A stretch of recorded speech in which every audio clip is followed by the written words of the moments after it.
ইনকিলাব মঞ্চের মুখপাত্র শরীফ ওসমান হাদির হত্যাকাণ্ডের বিচারের দাবিতে এবার বড় ঘোষণা।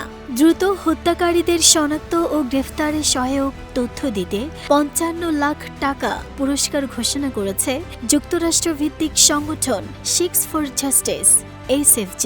হাদি হত্যাকাণ্ডকে কেন্দ্র করে ভারতকে দায়ী করে কানাডা, যুক্তরাজ্য সহ ৫টি দেশে বিক্ষোভ করেছে শিখ সম্প্রদায়ের সদস্যরা। LME সার্টিফাইড বিশ্বসেরা কপারে তৈরি ওয়ালটন কেবলস, যা আপনার স্থাপনাকে রাখবে সব সময় নিরাপদ। ২৯ ডিসেম্বর এক বিবৃতির মাধ্যমে হাদির খুনিদের সম্পর্কে বিশ্বাসযোগ্য তথ্যের জন্য এমনকি হত্যাকারীকে ধরিয়ে দিতে পারলে সাহায্যকারীকে বাংলাদেশি মুদ্রায় ৫৫ লাখ টাকা পুরস্কার দেয়া হবে বলেও জানান SFJ।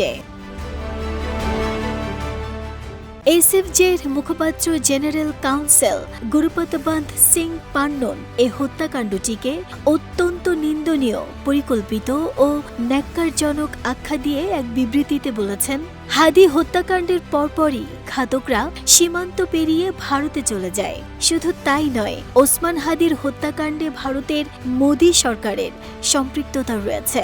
এটি সীমান্ত পেরিয়ে পরিচালিত আন্তঃরাষ্ট্রীয় একটি সন্ত্রাসের অংশ।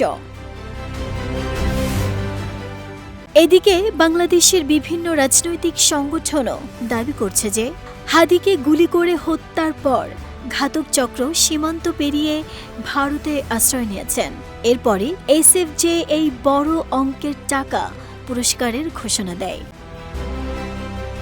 নাহিদা স্মৃতি, দেশ রূপান্তর।